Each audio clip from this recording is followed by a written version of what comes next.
Lenguaje de mujer. El lenguaje más difundido en el mundo no tiene nombre ni diccionario. Si eres mujer, eres capaz de hablarlo. Si eres mujer, eres capaz de hablarlo. Aquí empieza Lenguaje de Mujer, con la psicóloga Raquel Andrea Álvarez. Lenguaje de mujer. Surtirán nuevos frutos de santidad si la familia sabe permanecer unida, como auténtico santuario del amor y de la vida. Estas palabras fueron dichas por el Papa Juan Pablo II, y en Lenguaje de Mujer no solo apoyamos este pensamiento, sino que hacemos presencia en la lucha de recuperación de los vínculos familiares. Hoy, las mujeres de lenguaje sabrán si su núcleo familiar está en peligro. Bienvenidas. Lenguaje de mujer.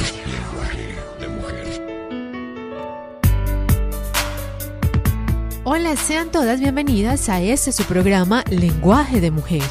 El programa en donde Dios nos habla de corazón a corazón, pero en nuestro propio lenguaje. Yo soy la psicóloga Raquel Andrea Álvarez y bueno, el día de hoy vengo con un tema bastante trascendental para nuestra vida y para nuestra sociedad. Vamos a hablar hoy acerca de la familia. La familia, un término que pareciera estar en vía de extinción. El tema del día de hoy es familias en peligro. Así que bienvenidas y sobre todo quiero que estés muy atenta al programa de hoy, que puedas aprender y ponerlo en práctica en tu familia. Tú a diario escuchas tu lenguaje en diferentes expresiones, como el nacimiento de un niño, la molestia del cansancio y la sonrisa de los que te aman. Ahora escucharás tu auténtico lenguaje. Desde hace mucho tiempo, en la época del marxismo, habían varios filósofos que estuvieron de alguna manera como pronosticando la muerte de la institución familiar tal como hoy lo estamos viviendo. Uno de estos filósofos fue el señor Federico Engels, pensador y dirigente socialista alemán del siglo XIX. Él, en su obra que tituló Origen de la familia, la propiedad privada y el Estado, propuso una teoría en la cual afirma que la familia, tal como nosotros la conocemos en este momento, pasó por un largo proceso evolutivo. Entonces, a partir de las cavernas, de los inicios de la sociedad, hasta aparecer tal como hoy la conocemos en día. Sin embargo, yo creo que la familia es una institución creada por Dios. Dios es el origen de la familia. Desde el momento en que Él creó la primera pareja en el huerto del Edén, que se llama Adán y Eva, Él creó la familia, les dio la orden de que se reproducieran, de que poblaran la tierra y de que en cierta manera pues estipularan otras familias. Entonces, la familia antecede a toda institución humana. Es la institución por excelencia, la institución creada por Dios. Entonces, la familia es antes que el Estado y que la Iglesia, si así lo queremos ver. Es deber de toda persona velar en primer lugar por los intereses de la familia, porque esta es la base de la sociedad. Es decir, la sociedad refleja lo que está pasando en cada una de las familias. Así que podemos decir que el deterioro a nivel social es consecuencia del deterioro que se viene viendo y el declive que se viene viviendo dentro de nuestras familias. Resulta que nuestra sociedad, desde hace algún tiempo, viene involucrándose en una cultura posmoderna, y esa cultura posmoderna atenta contra las familias. Les voy entonces a describir algunos rasgos de la cultura posmoderna y cómo estos entonces están afectando a la familia. La primera de las características es la pluralidad de las opiniones sobre la vida. Tenemos muchas opiniones, acerca de lo que es la existencia tanto del hombre en sí como de la misma sociedad. Entonces todo depende del punto de vista de cada quien. Sí, entonces si tú crees en el evolucionismo, entonces perfecto. Yo respeto tu posición. Si tú crees en el creacionismo, también está perfecto. Todo el mundo tiene derecho a creer lo que en sí quieran, ¿verdad? Si tú crees que el mundo y la vida fue el resultado de una explosión, como es la llamada del Big Bang, entonces también está muy perfecto y esto es algo peligroso. Y por desgracia esa es la base del proceso de hoy en día, donde yo te respeto tu opinión y tú respetas la mía y nunca nos vamos a llegar a un acuerdo, nunca vamos a llegar a una construcción porque cada cual defiende sus diferentes opiniones. Entonces esto ha afectado bastante a la familia, porque ya las familias no es como antes, que todo lo compartían, que iban caminando sobre un mismo objetivo, que defendían las mismas creencias. No, ya hoy podemos encontrar una persona que sea creyente de Dios casada con una persona que no crea en Dios, y así quieren instituir algo tan importante y fundamental como es la familia, una institución tan compleja como es la familia. Pero no solamente hablo de las creencias a nivel religioso, también hablo en las creencias en relación a la disciplina y la forma de crianza que se le debe de dar a sus hijos. Entonces vemos una pareja en contiendas. No es que mi papá lo hacía así, entonces yo lo sigo haciendo. No es que a mí me lo hicieron así mi mamá y me dolió mucho, entonces no, yo no quiero que mis hijos vivan lo mismo. Y empiezan entre ellos a tener una contienda y no pueden establecer la disciplina de su casa. ¿Cuáles son las normas que quieren que sus hijos se rijan por el resto de la vida? Pero también en la parte económica. Entonces ya el hombre dice, no, la mujer tiene que aportar y todo va por 50% y la mujer, entonces, si yo no hago, la mujer tiene que hacer, y la mujer igual. Al hombre le empieza a exigir que se empieza a intrometer en labores de la casa, cuando ese no es el orden bíblico, ¿sí? Y aquí yo tengo que hacer un paréntesis. Una cosa muy diferente es que mi esposo, por amor a mí, por consideración a mí, quiera llegar del trabajo en la noche y ayudarme al aseo, a arreglar la ropa, a arreglar la cocina, a cocinar, a preparar los alimentos. Es muy diferente que él, por amor a mí, me quiera ayudar a que él esté obligado a hacerlo.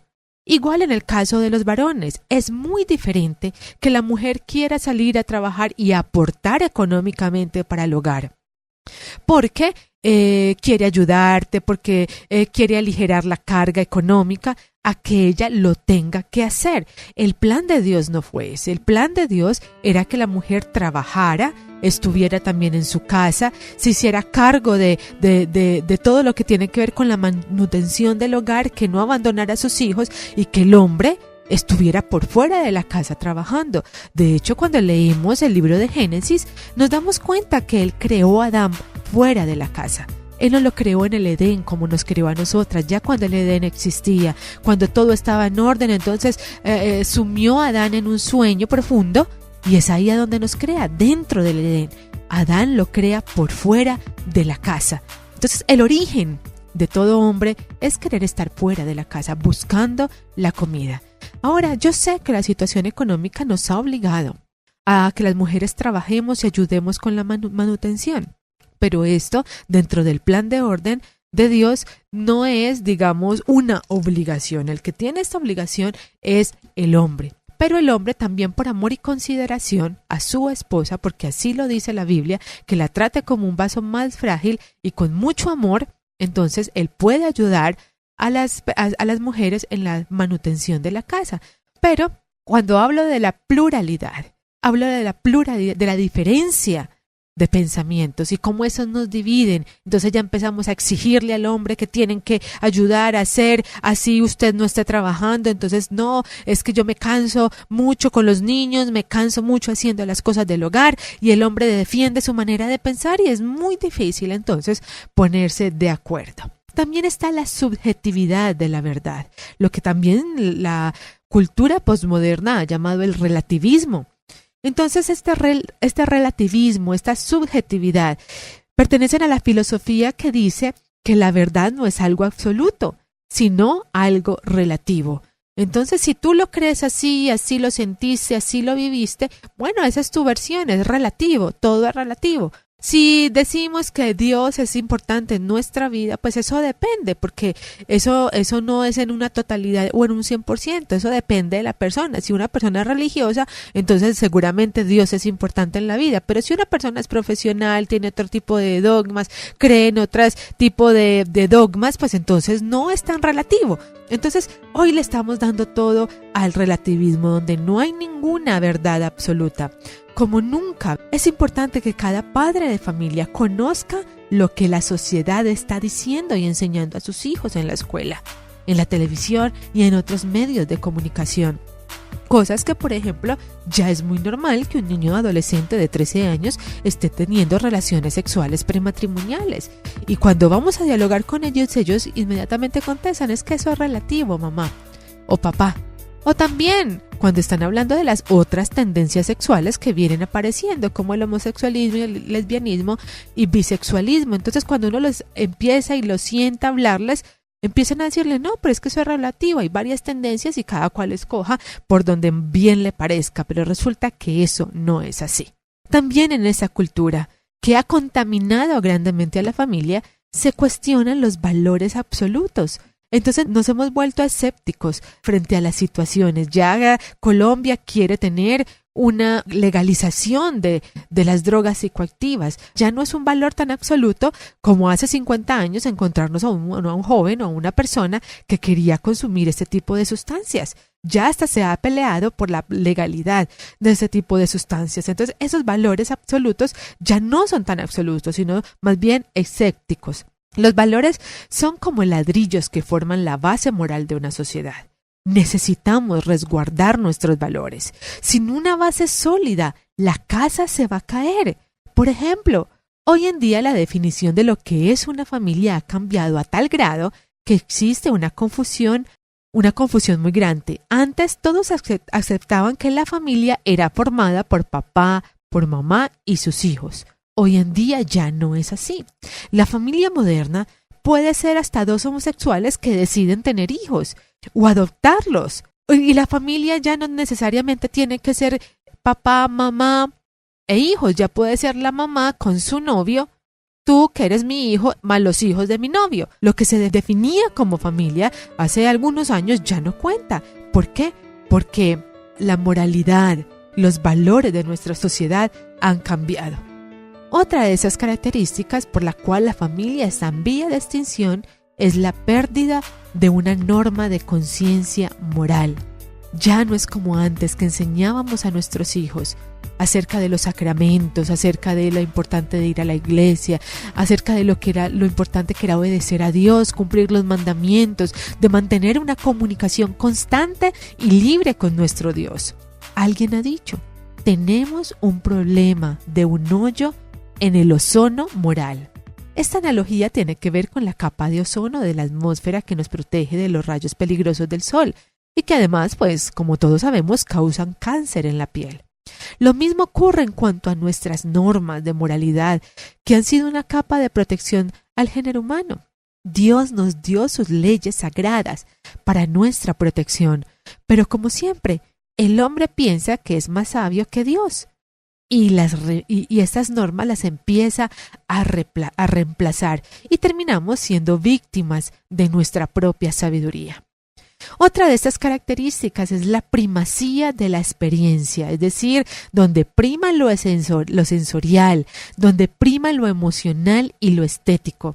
Hoy en día, y sobre todo entre la gente más joven, se toman decisiones a partir de cómo se sienten. Entonces es que yo me voy a casar con él, no me interesa que tenga dificultades de drogadicción o que haya tenido algún tipo de involucramiento en el narcotráfico. No, es que yo lo amo mucho y yo me siento muy bien con él, no me interesa lo demás. Y no necesariamente en base a lo que es correcto, ¿sí? Que es la ética moral. No tanto lo correcto es lo que sentimos o lo que podemos pensar, sino la ética moral. Si la persona con la cual estamos saliendo es casado, nos debe de predecir una ética moral, no cómo te sientas. Es que yo me siento tan amada por él, es que él dice que yo soy la mujer de su vida y que su esposa ya no la quiere. No, a ti te debe de regir la ética moral. Y si nos regimos por esto, la infidelidad no llegaría a nuestros hogares. Su interés es más marcado. Respetaríamos el contrato matrimonial. No renunciaríamos al matrimonio, a abandonar el matrimonio por las circunstancias, por las diferencias de carácter, porque es que ya llevamos 10 años en las mismas, no, sino que empezaríamos a construir un futuro diferente, con el mismo esposo y con la misma esposa.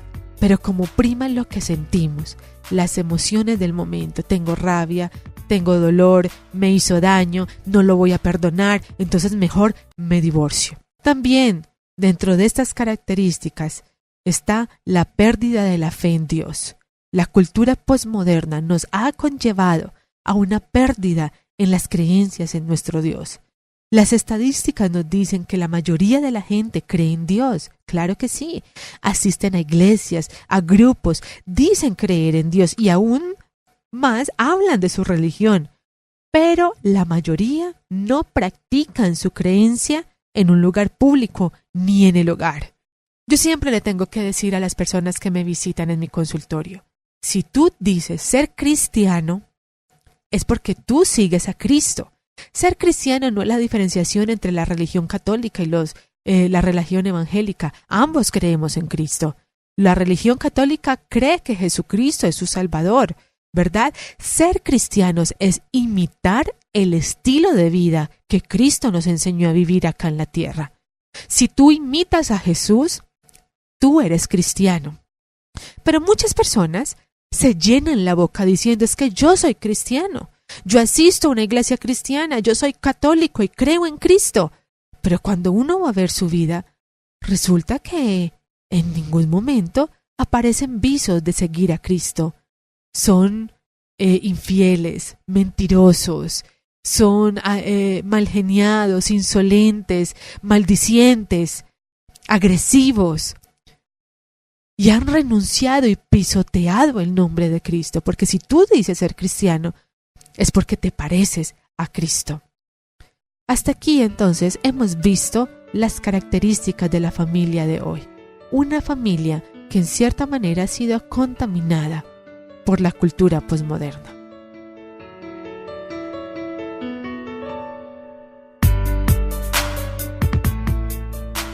En verdad, los tiempos han cambiado, pero lo que no ha cambiado son las relaciones humanas que constituyen las raíces de la formación del carácter. Los hijos siguen necesitando a los padres, porque las relaciones afectivas que desde su nacimiento han mantenido con ellos permiten los rasgos que los convertirán en grandes seres humanos. Continúa en Lenguaje de Mujer y aprende a restaurar tu familia que está en peligro.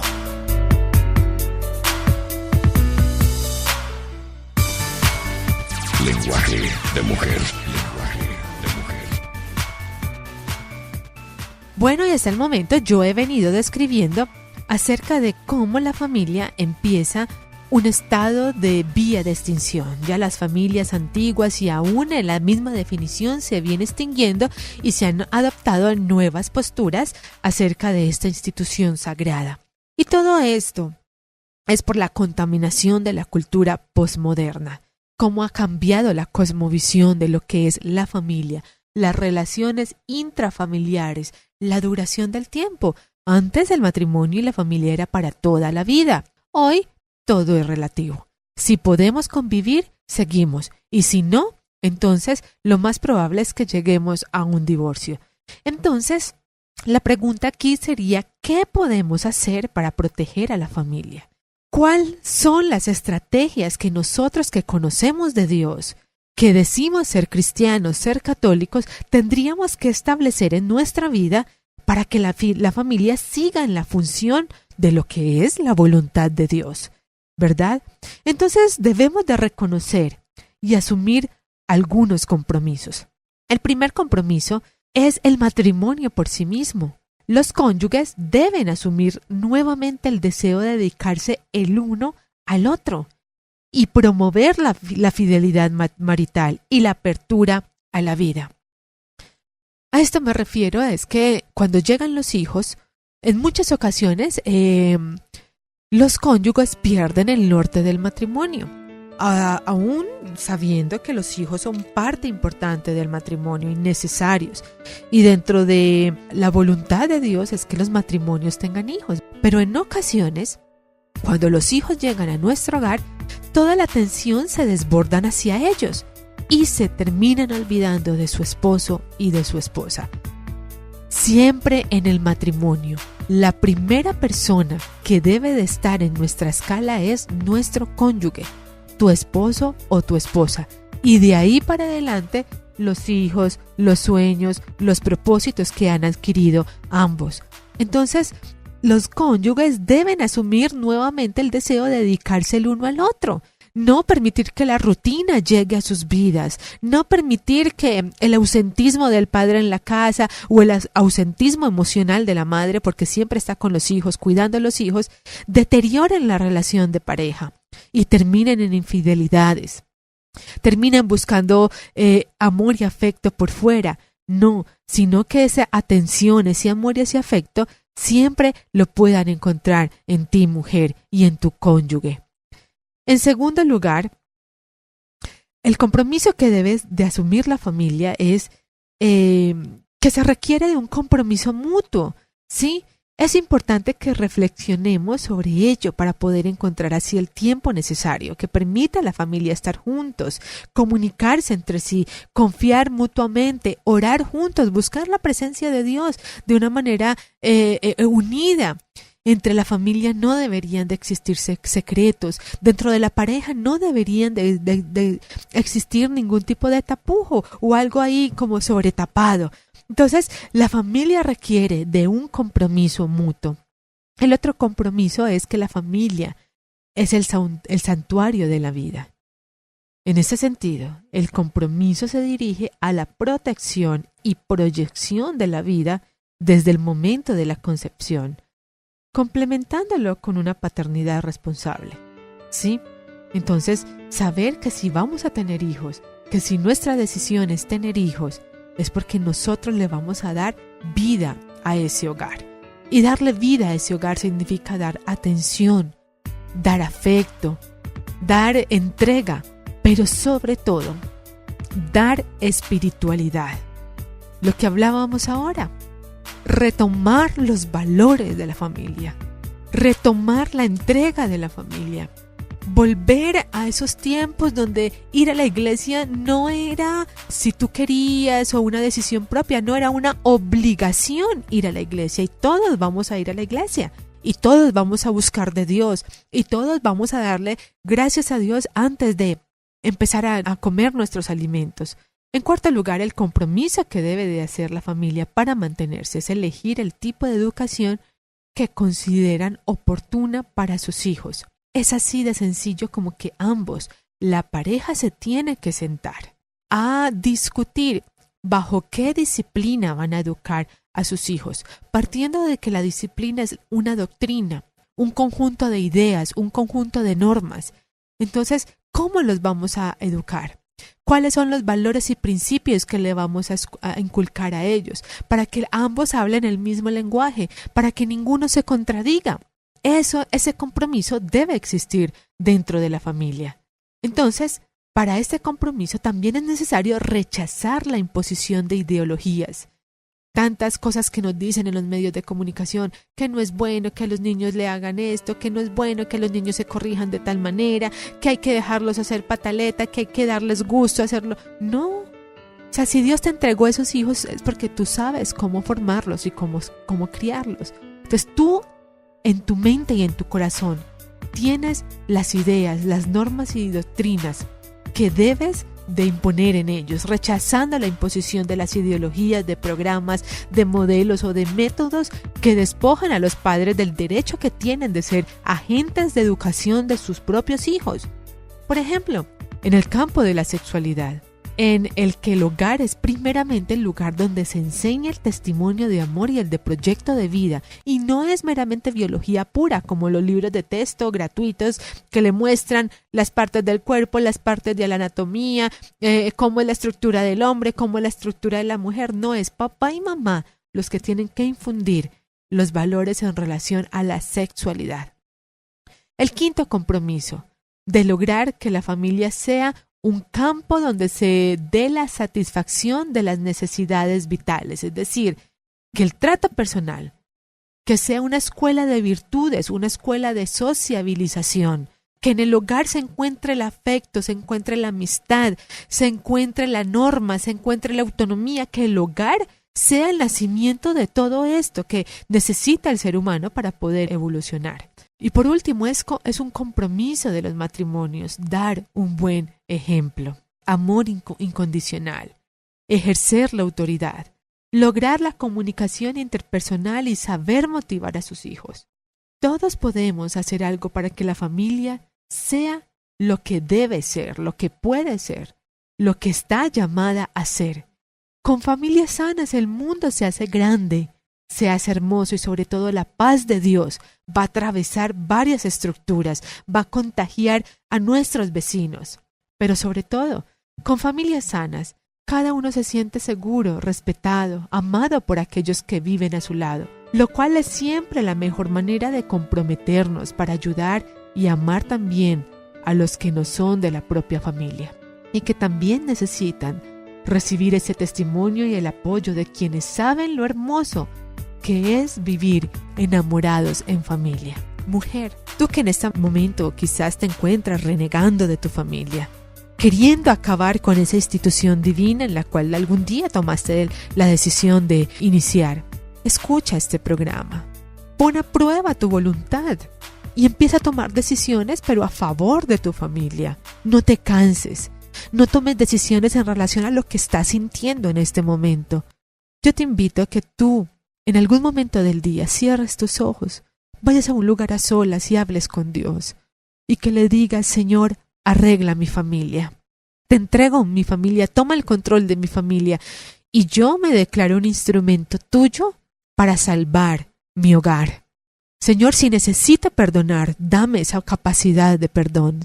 Si necesito controlar mi irascibilidad, dame esa templanza y ese dominio propio, que lo encuentro a través de tu Espíritu Santo.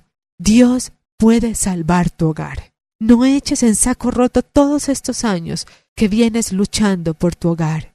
Dios está dispuesto a ayudarte, mujer. Y Él te dio sabiduría y te diseñó de una forma tan esplendorosa que tú eres capaz de tomar las principales decisiones para ir en salvaguardia de tu hogar.